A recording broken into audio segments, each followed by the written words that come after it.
दोस्तों, बहकावे ड्रामा की आने वाली किस्तें नहायत दिलचस्प होने वाली हैं। अब जबकि जहांगीर पकड़ा जा चुका है, भाई जी के जाल से उसे कोई भी नहीं बचा सकता। सतारा, जो सिर्फ दौलत की पुजारी है, अब जहांगीर में कोई दिलचस्पी नहीं रखती। वो तो पैसे के लिए दोस्ती करती थी। जहांगीर को भी अब यह एहसास हो जाता है कि सतारा जैसी चालाक और खुद गरज लड़की किसी की नहीं हो सकती। भाई जी के गुंडे जहांगीर को बहुत मारते हैं और उससे पूछते हैं कि माल कहाँ है, लेकिन जहांगीर कहता है कि वो है, सच बोल रहा है और उसे कुछ नहीं मालूम। वो बताता है कि उसने बैग अपने बास के पास रखा था। ये बात बिल्कुल सच है, मगर बैग के अंदर जो सामान था वो कहाँ गया, उसे मालूम नहीं। भाई जी कहते हैं कि अगर तुम्हें कुछ पता नहीं तो यहां से निकल जाओ। फिर वो मजीद कहते हैं कि अगर तुम चाहते हो कि सतारा दोबारा तुमसे दोस्ती करे तो चुपचाप सारा माल वापस कर दो। जहांगीर कसम खाकर कहता है कि उसके पास कुछ भी नहीं है, और अगर वाकई सब कुछ उसके पास होता तो वो चीखता चलाता नहीं, बल्कि छिपकर वो सारा माल लेकर फिरार हो जाता। भाई जी को भी उसकी बातों से कुछ शक होने लगता है। दूसरी तरफ सतारा बहुत रो रही है और परेशान है। वो है हकीकत में समझ चुकी है कि उसके साथ किया हुआ। जहांगीर पर भरोसा करना उसकी जिंदगी की सबसे बड़ी गलती साबित हुआ। सतारा को जहांगीर से मोहब्बत नहीं थी, वो तो हुआ। सिर्फ पैसों की लालची थी, जो ख्वाब जहांगीर ने उसे दिखाए थे। इधर जुबैर अपनी बहन सिद्रा और मां के हाथों बहुत जलील हो रहा है। सिद्रा तो अब इस्लम के साथ चुकर है, चला रही है, और उसे इस्लम के सिवा कुछ नजर ही नहीं आता। जुबीर की मां भी सिद्रा का पूरा साथ दे रही है।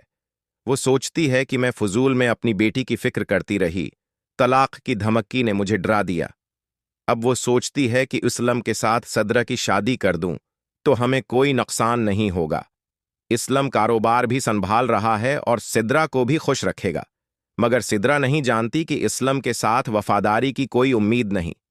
इस्लम हर औरत के साथ वही सलूक करता है जो सिद्रा के साथ कर रहा है।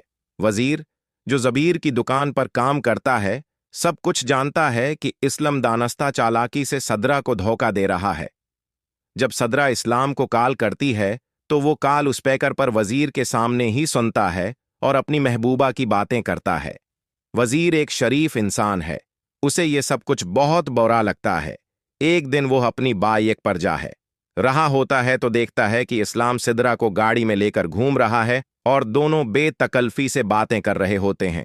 ये मंजर देखकर वजीर सीधा जबीर के घर की तरफ भागता है।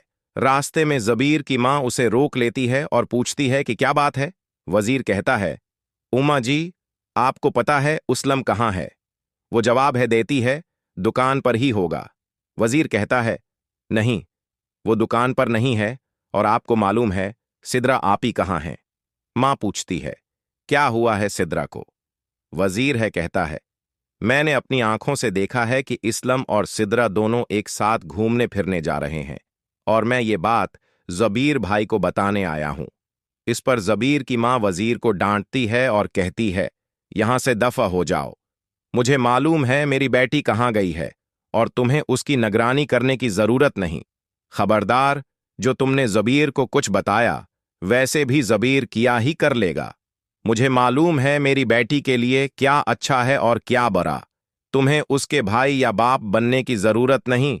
इतने में जुबीर आ जाता है और पूछता है, वजीर, तुम यहां क्या कर रहे हो? वजीर जवाब देता है, कुछ नहीं भाई, बस गुजर रहा था, सोचा आपसे मिल लूं। जुबीर उसे अंदर बुला लेता है। इतनी देर में सिद्रा भी बाहर आती है। वो इस्लाम के साथ डेट मनाकर लौटी होती है। वजीर सिद्रा को घूरता है और सिद्रा भी बदतमीजी से उसे देखती है।